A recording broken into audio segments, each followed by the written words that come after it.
अल्लाह एक हिंदू शब्द है। अरब में पहले हिंदू ही थे।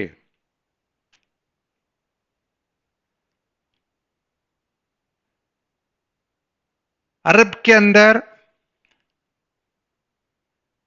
मूर्ति पूजा का विज्ञान सर्वोपरि था और अल्लाह बहुत एक प्राचीन वैदिक मंत्र है जिसका भावार्थ कह सकते हैं कि एक यौगिक शब्द है। और यौगिक शब्द जो है शिव का पर्यायवाची है। अल्लाह का भावार्थ मूलाधार से सहस्त्र तक की आंतरिक यात्रा से संबंध है। मूलाधार, स्वादिष्ठान, मणिपुर, अनाहत और विशुद्धानंद चक्र। मूलाधार से लेके जो विशुद्धानंद चक्र तक की आंतरिक यात्रा है उसी को हमने ला से लेकर आ तक की यात्रा की। अगर हम आगमन शास्त्र की बात करें, आने की बात करें, हमने आ से लेके ला तक की यात्रा की, यानी विशुद्धानंद से लेकर हमने मूलाधार की यात्रा की, यानी कि अल्लाह की यात्रा की। अगर हम उसको शिवलिंग का प्रतीक दे दें कि मूलाधार शक्ति का प्रतीक है और हमारी जो लिंग शरीर है, लिंग शरीर का भावार्थ है कि हमारी आत्मा का जो कारण शरीर है और महाशक्ति के दोनों के मिलन करने का जो बनता है उसी को हम शिवलिंग कहते हैं। शिवलिंग का सीधा सीधा भावार्थ है आत्मा का लिंग शरीर जिसका स्थान हृदय के अंदर है। ओम नमः शिवाय। जब हम ओम नमः शिवाय मंत्र का जप करते हैं तो ओम का भावार्थ है कि ओम ही सर्वोपरि है, उसको हम नमन करते हैं और वही शिव है। ओम नमः शिवाय, यानी कि अल्लाह तक पहुंचने के बाद हम ओम मंत्र के साथ अल्लाह की साधना करते हैं और इसको समझने की कोशिश करते हैं और साइंटिफिक वे से, एक योगी की विज्ञान के तरीके से समझने की कोशिश करते हैं। मूलाधार चक्र का मूल जो मंत्र है वो है लम। ला के ऊपर चंद्र बिंदु लगा दिया जाए तो उसका उच्चारण लम होता है। लम। ओम लम गणपते नमः। उसके चार वा, सा, शा और सा। सा संतरे वाला शा, षटकोण वाला शा, शरीफे वाला शा और वा केंद्र में ला होता है जो हमारी पृथ्वी को का तत्व है। ला से जर्नी पूरी करने के बाद जहां मणिपुर से ला से यात्रा पूरी करने पर मूलाधार से स्वादिष्ठान, मणिपुर, अनाहत और विशुद्धानंद चक्र में पहुंचते हैं तो देखते हैं कि विशुद्धानंद चक्र का एक प्रारंभिक मंत्र है आ। विशुद्धानंद चक्र के 16 जो मात्राएं हैं उसका प्रारंभ है आ। आ से हमारी जर्नी स्टार्ट होती है ला तक। आगम शास्त्र के अंदर हम उसको अल्लाह कहते हैं, लेकिन जब हम प्रारंभ करते हैं, एक साधक के रूप में यात्रा शुरू करते हैं तो हमारी यात्रा शुरू होती है आ से लेके ला तक, यानी कि अल्लाह तक की यात्रा प्रारंभ होती है।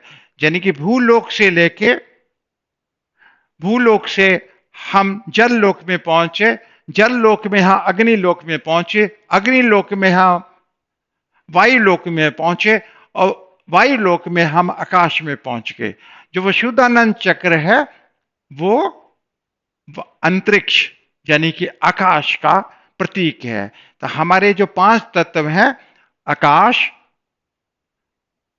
वायु, अग्नि, जल और पृथ्वी, पांचों तत्वों की शुद्धि करने के बाद हम अल्लाह की यात्रा पूर्ण करते हैं। तो अल्लाह एक प्रायवाची वर्ड है शिवलिंग का। शिवलिंग कहे या अल्लाह कहे, एक ही बात है। सहस्त्र का अंतिम त्रिकोण जो हमें श्री चक्र में हमें मिलता है, कि जो अंतिम त्रिकोण है आ ई उ, आ अंतिम त्रिकोण है सहस्त्र का, कि जो सहस्त्र के अंतिम आ त्रिकोण तक की यात्रा को, जिसको हम एक तुरीयावस्था कह सकते हैं। तुरीयावस्था के ऊपर की अवस्था है जिसको हम व्यापक कह सकते हैं, समनावस्था कह सकते हैं, जहां चौथी अवस्था है जो नीचे की, उसको महाशक्ति की अवस्था कह सकते हैं। जो शिवलिंग का जो स्वरूप है, इसकी जो महाशक्ति है, देवी भागवत में महाशक्ति को अलेखा भी कहा गया। अगर हम इसको चंद्र बिंदु लगा देते हैं, अलेखा, अलेखा कहा गया। एक वो उपाधि, अलेखा को हम दूसरे लफ्जों के अंदर अलेखा को, इसी को रीम मंत्र के नाम से जाना जाता है। इसको हम सगुन ब्रह्म भी कहते हैं। जब भगवती दुर्गा का जग जननी का मंत्र है, जो पूरे विश्व की माता है, ये जग जननी को हम अलेखा भी कहते हैं और उसको हम रीम भी कहते हैं। यही इनका जो उद्गम स्थान है, ओम, जिसको निर्गुण ब्रह्म कहते हैं। निर्गुण ब्रह्म से ही सगुण ब्रह्म की उत्पत्ति होती है, जिसका निवास प्रत्येक जीव के हृदय में है। चाहे वो हिंदू अपने आप को समझता है, चाहे मुसलमान समझता है, चाहे वो क्रिश्चियन समझता है, चाहे सिख समझता है, चाहे ईसाई समझता है, चाहे स्त्री समझता है, चाहे पुरुष समझता है, सभी के हृदय में उसका निवास है। और जो साधक श्रेष्ठता प्राप्त करता है तो वो कहता है खुदा, अथवा अहम ब्रह्मसम, मैं ब्रह्म हूं, मैं आत्मा हूं, मैं सच्चिदानंद स्वरूप हूं। यही सनातन है। तो भेदभाव कहां से शुरू हुआ? भेदभाव शुरू हुआ कि एक मूर्ति पूजन करते हैं, दूसरा मूर्ति पूजन नहीं करते हैं। एक मूर्ति की पूजा करते हैं, दूसरे मूर्ति को तोड़ते हैं। कहीं पे गड़बड़ हुई है। इस कहां पे गड़बड़ हुई है कि अल्लाह का साक्षात्कार, यानी कि शिव का साक्षात्कार इस देह को, यानी कि इस देह को तोड़ने से, इस दो को तप तपस्या से फोड़ने से, यानी कि अपना ब्रह्मरंध्र खोलने से, अपना दसम द्वार खोलने से, तप रूपी हथौड़ा इसके ऊपर चलाने से, साधना जो तप तपस्या करते हैं उसका हथौड़ा इसको चलाने से हमारा दसम द्वार खुलता है, अपनी पूरी खोपड़ी तोड़ दी जाती है। तो इस मूर्ति को तोड़ना है, ना कि उस मूर्ति को तोड़ना है। बुद्ध की मूर्ति को हम इसलिए नहीं तोड़ते क्योंकि वो प्रतीक है, जिसने अम्ब्रिम सम, जिसने खुदा, जिसको जाना, उसको साक्षी रखकर हम तप तपस्या करते हैं कि उस प्रतीक को हम अपने सामने रखने के बाद हम उस स्थिति को हम प्राप्त कर सकें, जिसको हम चित्त धारण साधना कहते हैं, जिसको पूर्ति पूजन का विज्ञान है। हमने कोई मूर्ति कोई नहीं तोड़नी है, इस मूर्ति को तोड़ना है जो जीते जागती मूर्ति तोड़ना है। हमने तप का हथौड़ा खुद चलाना है और यही है अपनी बलि, अपनी बलि देनी है, अपने मांस को विसर्जित करना है, ना कि आपने दूसरे मांस को खा के अपने आप को कुलुषित करना है। ना तो आपको अल्लाह मिलेंगे, ना ही आपको शिव मिलेंगे। यही एक व्याख्या है जो योगी की व्याख्या है। गड़बड़ कहां से हुई? इसको झूठ फरेब करके एक शासन तंत्र बनाने की कोशिश की, जिससे राज्य की सीमाएं बढ़ाई जा सके। लेकिन ये समझने की जरूरत है, ये अध्यात्म की जरूरत है, ये पूजा की जरूरत है, ये साधना की पद्धति है कि अपने आप को जानना, अपने खुद को जानना, अपने आत्म स्वरूप को जानना, अपने हृदय स्वरूप को जानना, अपने सच्चिदानंद स्वरूप शिव को का नाम है अल्लाह को जानना। ये भेदभाव कम करने होंगे। अगर भेदभाव नहीं कम करेंगे तो हमें कुछ नहीं मिलने वाला है, स्वाय मन अशांत होने के अलावा, इसके अलावा हमें कुछ नहीं मिलेगा।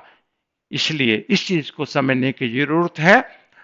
चाहे अल्लाह बोलो, चाहे आप शिव बोले, लेकिन मूर्ति पूजन तो अपनी ही तोड़नी होगी। तभी आप तोड़ेंगे, तभी ही भगवान का साक्षात या शिव का साक्षात्कार या अल्लाह का साक्षात्कार, जो निर्गुण परब्रह्म परमात्मा है, उसका साक्षात्कार आप कर सकते हैं। यही मेरी और आपकी आत्मा है। इस आत्म प्रकाश को ही परब्रह्म परमात्मा कहते हैं। इस आत्म प्रकाश को ही खुदा कहते हैं। इस आत्म प्रकाश को ही परब्रह्म परमेश्वर कहते हैं। और इसको जान लेने वाले को ही हम ईश्वर कहते हैं। क्योंकि जो बहुत आपको अनेक नजर आते हैं, जो झगड़े हम करते हैं कि एक ही है, उस एक को जानने वाले को ईश्वर करते हैं। क्योंकि ईश्वर ही जानता है कि परब्रह्म परमात्मा कौन है, ईश्वर ही जानता है शिव कौन है। और इसकी जानकारी लेने की कोशिश करनी चाहिए, ना कि किसी अपने मन में द्वंद्व, अपने मन में द्वेष रखने चाहिए। एक साधक बनना चाहिए और अच्छे जो जानकार है उनके पास जाके साधना पद्धति से, योगिक पद्धति के साथ अपने आप को जानना चाहिए, यानी कि खुदा को जानना चाहिए और अहम ब्रह्मास्म को जानना चाहिए।